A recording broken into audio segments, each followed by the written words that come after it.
Halo semuanya, jadi dalam video ini kita akan membahas tentang penyimpangan semu hukum Mendel.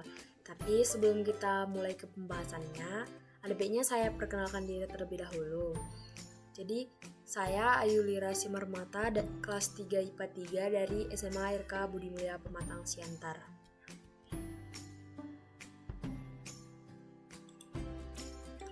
Nah, sekarang kita masuk ke pembahasannya. Jadi apa saja yang akan kita pelajari dalam penyimpangan hukum Mendel ini? Nah, di sini kita akan membahas beberapa tipe persilangan yang ternyata dia menyimpang dari hukum Mendel. Kalau hukum Mendel pertama kan dia itu persilangan satu sifat beda. Kalau di hukum Mendel kedua dia persilangan dua sifat beda atau dihibrid. Tapi kalau persilangan dua sifat beda ini dia ternyata nggak selamanya menghasilkan perbandingan 9 banding 3 banding 3 banding 1. Maka perbandingan yang tidak 9 banding 3 banding 3 banding 1 itulah dia yang disebut menyimpang, sehingga disebut penyimpangan hukum Mendel. Oke, jadi secara umum penyimpangan hukum Mendel ini ada 5. Yang pertama dia atavisme. Atavisme ini dia nanti menghasilkan perbandingan 9 banding 3 banding 3 banding 1 juga. Nah, jadi kenapa dia disebut menyimpang? Nah, nanti kita akan bahas di pembahasan berikutnya yang lebih dalam lagi. Yang kedua, ada kriptomeri. Jadi kriptomeri ini dia menghasilkan perbandingan 9 banding 3 banding 4. Nah, yang ketiga ada komplementer. Nah, kalau komplementer ini perbandingannya nanti dihasilkan 9 banding 7. Yang keempat ada epistasis dan hipostasis.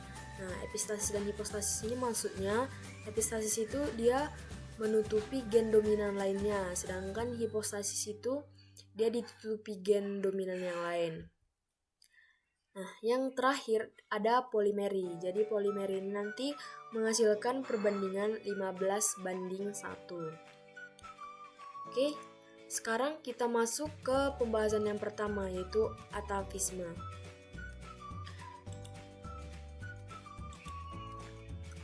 Jadi atavisme adalah interaksi beberapa gen yang menghasilkan sifat baru. Jadi artinya muncul fenotip yang berbeda sebagai hasil interaksi antar alel.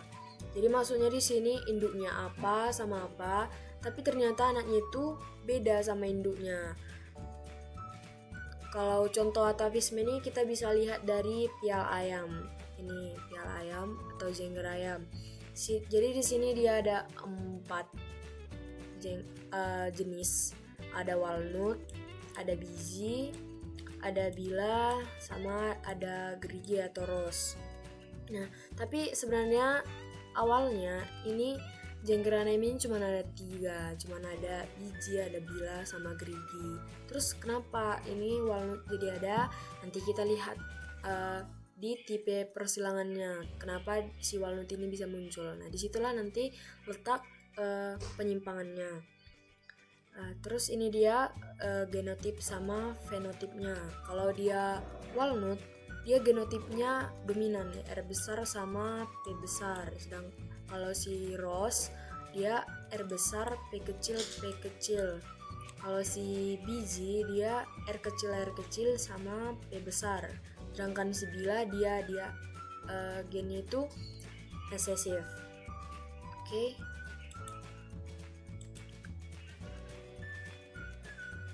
Sekarang kita lihat persilangan atavisme ini.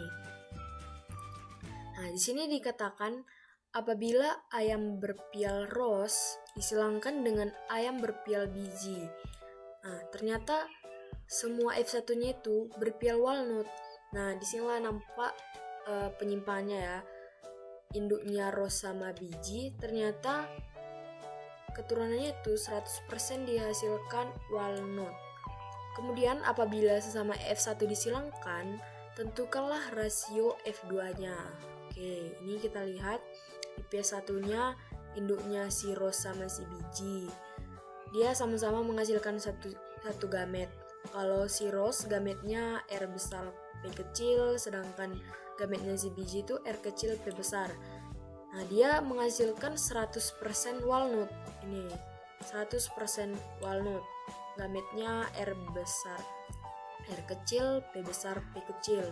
Kemudian yang F1 itu disilangkan, yang walnut disilangkan dengan walnut. Ternyata dia sama-sama menghasilkan 4 gamet. Ini R besar P besar, R besar P kecil, R kecil P besar, sama R kecil P kecil. Kemudian gametnya ini kita masukkan ke papan catur. Inilah gen-gen di F2-nya. Terus kita lihat perbandingannya. Nah, kalau si walnut dia gennya yang punya R besar sama P besar, kita hitung. Ini ada 1, 2, 3, 4, 5, 6, 7, 8, 9. Jadi yang walnut ini dihasilkan 9. Sedangkan si Rose gennya itu R besar P kecil P kecil. Kita lihat sini yang ada R besar sama P kecil ada 1, 2, ada 3. Kemudian si biji dia R kecil P besar. Ini 1, 2, 3. Terus yang terakhir si Bila, dia yang semuanya resesif, cuman ada 1. Jadi di persilangan atavisme ini dihasilkan perbandingan 9 banding 3 banding 3 banding 1. Jadi letak penyimpahannya itu dilihat dari hasil keturunannya, induknya Rose dan biji, ternyata anaknya walnut.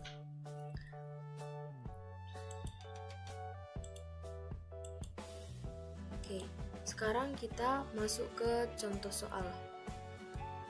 Jadi contoh soalnya ini, apabila Rose heterozigot disilangkan dengan biji heterozigot, maka RF-nya adalah. Nah, di sini katanya Rose heterozigot sama biji heterozigot disilangkan. Oke, di sini induknya Rose sama biji ya. Ternyata sama-sama menghasilkan 2 gamet. Ini ada 2 masing-masing Rose dan biji. Kemudian gametnya ini kita masukkan ke papan catur. Jadi kita lihat kan, kalau walnut kan dia yang sama-sama dominan. Ini ada 1. Kemudian yang Rose dia yang R besar B kecil B kecil. Dia ada 1. Biji juga dia yang R kecil B besar. Kemudian yang Bila dia yang semuanya resesif. Jadi perbandingannya dihasilkan walnut banding Rose banding biji banding Bila itu sama-sama 1 banding 1 banding 1 banding 1 gitu ya. Oke. Nah, sekarang kita masuk ke yang kedua, yaitu cryptomery. Jadi, apa itu cryptomery? Cryptomery adalah sifat gen yang tersembunyi jika berdiri sendiri, tetapi akan tampak pengaruhnya jika bertemu dengan gen dominan lainnya yang bukan sealel. Nah, jadi di cryptomery ini kita bisa lihat dalam percobaan bunga Linaria marocana. Nah, ini dia bunganya. Nah, bunga Linaria marocana ini dia punya 2 macam atau 2 pasang gen. Itu ada gen A sama gen B. Nah, di sini gen A besar dia punya pigmen warna merah. Jadi dia punya pigmen. Sementara kalau misalnya A kecil dia nggak ada pigmen. Kalau B besar sitoplasmanya itu basa. Kalau gen B kecil dia sitoplasmanya itu asam. Jadi kan kalau di kertas lakmus merah dimasukkan ke dalam ke dalam larutan basa, dia kan akan berubah jadi warna biru. Berarti dominan basa ini dia warnanya biru. Nah, namun kalau asam, lakmus biru dimasukkan ke larutan asam, dia akan tetap warna merah. Jadi untuk untuk gen B kecil ini dia berwarna merah. Jadi kalau gen merah ketemu sama warna biru, dia akan menghasilkan warna ungu. Nah, jadi di sini A besar ketemu sama B besar kan merah sama biru pada basa. Jadi dia akan menghasilkan warna ungu. Ini ya warna ungu. Sedangkan kalau A besar ketemu sama B kecil, nah A besar kan merah. Asam tadi merah. Asam ketemu sama asam kan dia tetap merah. Jadi dia akan menghasilkan warna merah. Sedangkan kalau misalnya A kecil sama B kecil itu yang ketemu, dia nggak ada pigmen. Jadi dia akan berwarna putih karena dia nggak punya pigmen. Jadi kita bisa lihat di tabel ini, kalau dia punya antosianin, dia punya antosianin tapi dia di pH-nya itu basa, dia akan warna ungu. Kalau dia punya antosianin juga tapi dia pH-nya asam, dia akan warna merah. Tapi kalau misalnya nggak punya antosianin, baik itu di basa ataupun asam, dia akan berwarna putih. Gitu. Oke. Sekarang kita lihat ke persilangannya, persilangan cryptomeri. Nah, di sini katanya bunga Linaria marocana berwarna merah disilangkan dengan bunga berwarna putih. Jadi induknya itu merah sama putih. Kemudian sesama F1 disilangkan, tentukanlah perbandingan fenotip F2-nya. Nah, kita lihat ke persilangannya. Induknya kan merah sama putih. Ini dia sama-sama menghasilkan satu gamet, A besar B kecil, sedangkan putih gametnya A kecil B besar. Kemudian di F1 dia dihasilkan 100% ungu. Nah, F1-nya ini kemudian kita silangkan di P2, ungu dengan ungu sama-sama menghasilkan 4 gamet. Nah, kemudian gamet-gametnya ini kita masukkan ke papan catur. Ini dia. Nah, kita lihat perbandingannya. Kalau ungu kan gennya A besar sama B besar. Kita lihat di sini yang gennya A besar sama B besar. Dia ada 1, 2, 3, 4, 5, 6, 7, 8, 9. Jadi untuk ungu itu dia ada 9. Sedangkan merah dia kan gennya A besar B kecil B kecil. Dia ada 1, 2, 3. Jadi ini ada 3. Sedangkan putih dia yang A-nya itu resesif. Itu ada 4. Berarti dia warna putih. Ini ada 4. Jadi perbandingan akhirnya kita dapat ungu banding merah banding putih itu 9:3:4. Jadi di sini nampak ya penyimpangannya dari hukum Mendel. Oke. Sekarang kita lihat ke contoh soalnya.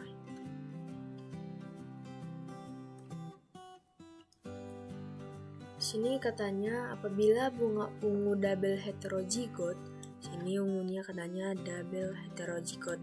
Di tes cross. Tentukanlah keturunannya. Oke, sini kan ungu. Ini dia sama-sama heterozigot, double heterozigot, sebenarnya kayak gini. Kemudian di tes cross. Kalau di tes cross kan dia jadi ke resesif. Nah, resesif kan tadi dia warna putih. Kemudian ungu ini menghasilkan 4 gamet. Ini ada 4. Sedangkan si putih hanya ada 1 gamet. Kemudian gamet-gamet ini seperti biasa kita masukkan ke papan catur. Ini ada 4 hasilnya. Kita lihat perbandingannya. Kalau ungu kan dia yang dominan. Ini ada 1. Sedangkan merah yang A besar B kecil ada 1. Sedangkan si putih yang hanya resesif itu ada 2. Jadi perbandingan akhirnya kita dapat ungu banding merah banding putih itu ada 1:1:2. Jadi itu dia perbandingan akhirnya. Oke.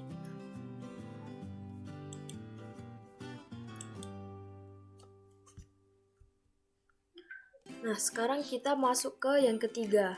Ada gen komplementer. Jadi gen komplementer ini adalah interaksi antara gen-gen dominan yang saling melengkapi sehingga menghasilkan fenotip tertentu. Jadi di sini harus ada dua gen yang harus bersamaan sehingga memunculkan suatu fenotip tertentu. Tapi apabila salah satu gen yang nggak muncul, maka sifat yang dimaksud juga nggak muncul. Jadi contohnya ini kita bisa lihat pada karakter bunga Lathyrus odoratus dan pada peristiwa bisu tuli. Nah, kalau bisu tuli ini kan dia resesif. Kalau normal dia harus dominan. Ini sekarang kita bahas pada bunga Lathyrus odoratus. Nah, kalau genotipnya C besar B besar atau dia dominan, dia itu punya pigmen ungu dan memiliki enzim pengaktif pigmen juga. Makanya dia berwarna ungu. Sedangkan pada gen C besar P kecil dia punya pigmen tapi nggak punya enzim pengaktif, jadi dia warna putih. Jadi sama kayak gen C kecil P besar, dia kan nggak punya pigmen tapi punya enzim pengaktif. Kalau salah satunya itu nggak punya, dia akan warna putih. Apalagi kalau nggak punya dua-duanya, dia resesif kan, nggak punya pigmen dan nggak punya enzim pengaktif, jadi dia akan berwarna putih. Itu dia. Jadi di sini kalau misalnya C besar ketemu sama P besar, dia akan menghasilkan warna ungu. Sekarang kita lihat ke persilangan komplementer ini. Nah, di sini dikatakan bunga Lathyrus odoratus berwarna putih disilangkan dengan bunga berwarna putih. Dia sama-sama putih tapi gennya beda, disilangkan. Ditanya di sini tentukanlah rasio fenotip F2-nya apabila sesama F1 disilangkan. Oke. Kita lihat. Nah, di sini induknya putih sama putih, sama-sama menghasilkan gamet 1. Kalau induk yang pertama, gametnya itu yang dihasilkan C besar P kecil, sementara ini C kecil P besar. Dia 100% di F1-nya menghasilkan warna ungu. Jadi kemudian di P2-nya ungu sama ungu disilangkan menghasilkan 4 gamet. Ini dia ada 4, C besar P besar, C besar P kecil, C kecil P besar, sama C kecil P kecil. Kemudian seperti biasa kita masukkan lagi gamet-gametnya ke papan catur. Ini kemudian kita lihat perbandingannya. Kalau C besar ketemu sama P besar, dia akan jadi warna ungu. Jadi dia harus jumpa. Kita hitung, ini ada 1, 2, 3, 4, 5, 6, 7, 8, 9. Jadi untuk warna ungu ini dihasilkan ada 9, sementara putih, kalau putih di sini walaupun hanya ada 1, misalnya hanya C besar atau hanya ada P besar, dia nggak bisa karena harus saling melengkapi. Jadi itu semua jadi warna putih. Nah, di sini putih ada dihasilkan 7. Nah, untuk perbandingan akhirnya kita hasilkan ungu banding putih itu ada 9:7. Oke. Nah, selanjutnya kita lihat ke contoh soalnya. Di contoh soal ini kita akan bahas peristiwa bisu tuli. Di sini apabila seorang wanita yang terlahir bisu tuli menikah dengan laki-laki yang juga terlahir bisu tuli. Nah, jadi mereka istri sama suaminya ini sama-sama bisu tuli. Nah, di sini kan gennya ini resesif. Nah, sama-sama resesif.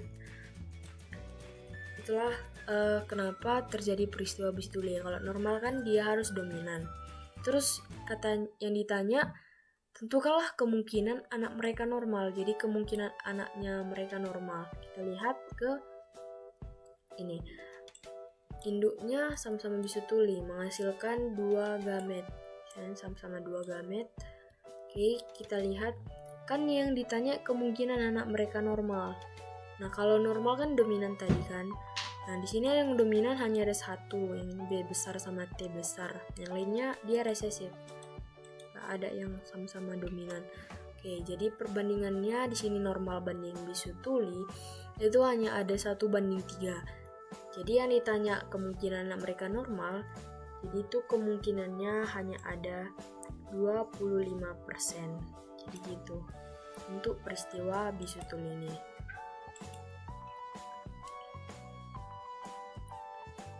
Oke, sekarang kita masuk ke yang keempat, yaitu epistasis dan hipostasis. Interaksi epistasis dan hipostasis dia berlangsung pada dua gen yang bekerja sehingga menghasilkan fenotip yang berbeda.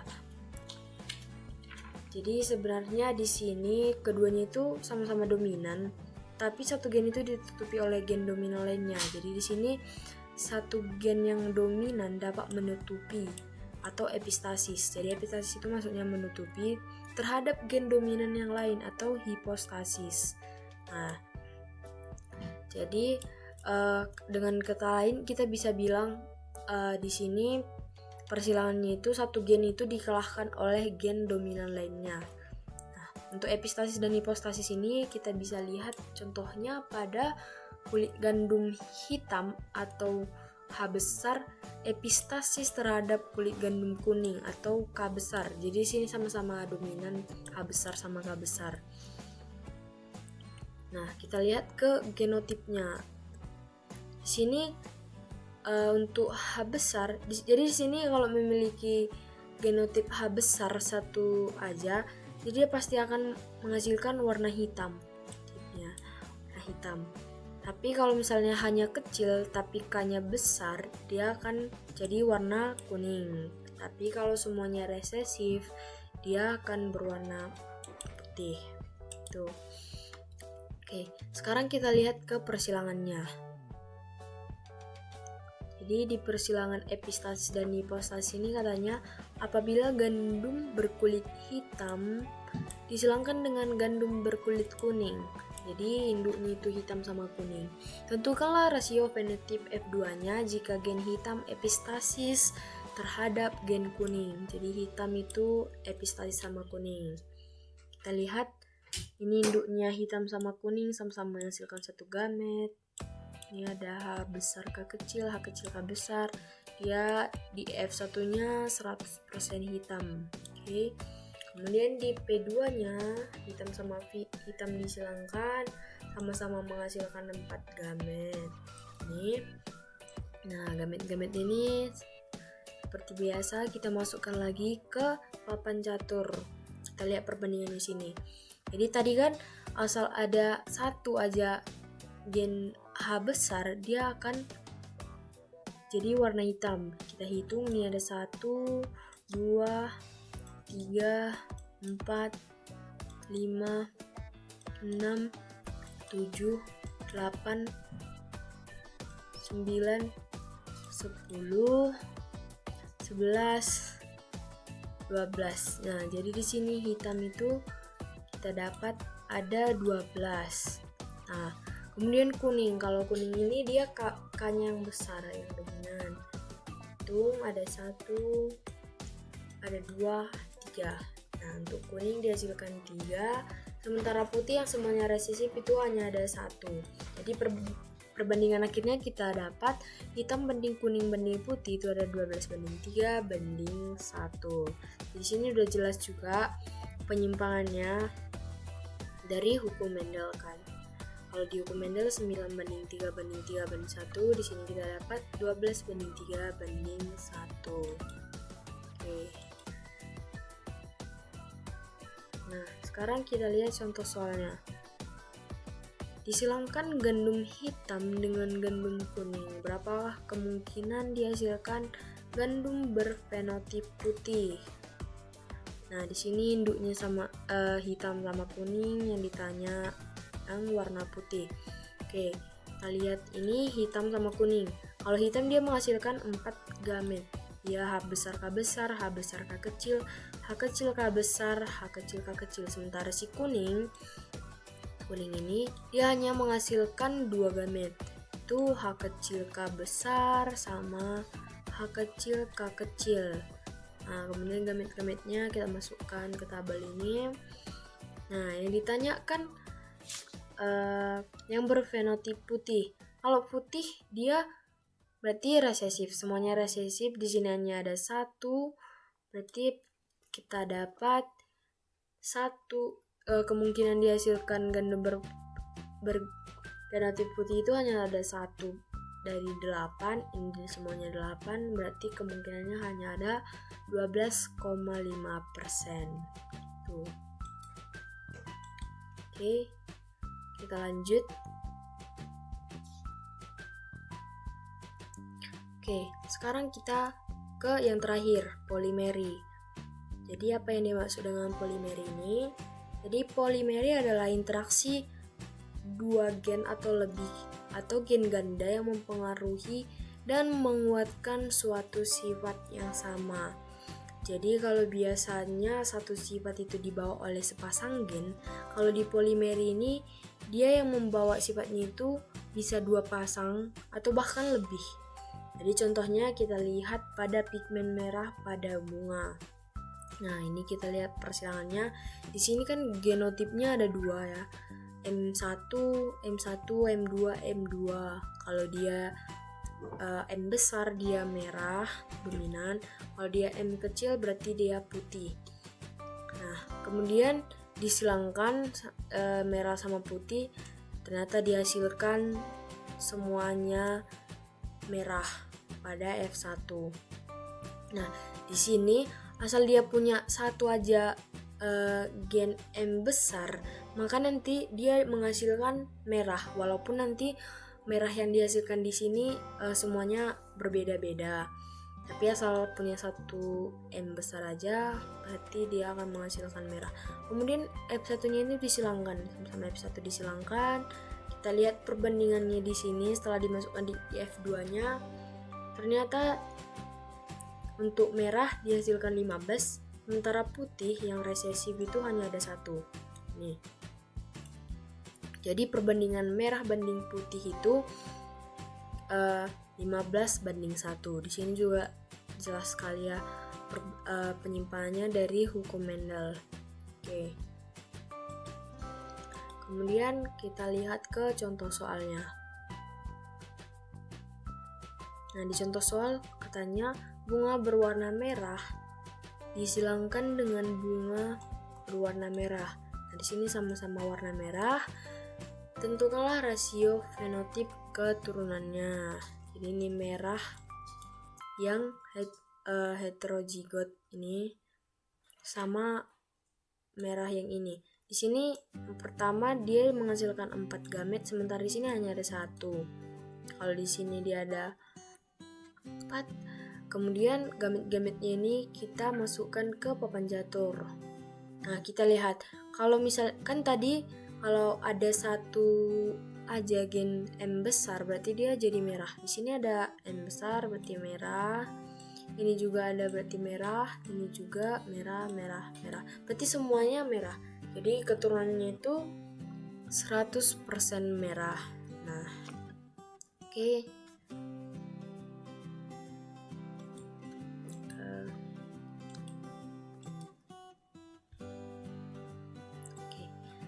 Baiklah, sekian penjelasan saya mengenai penyimpangan semu hukum Mendel. Semoga teman-teman semua bisa mengerti dengan apa yang saya jelaskan. Atas perhatiannya, saya ucapkan terima kasih.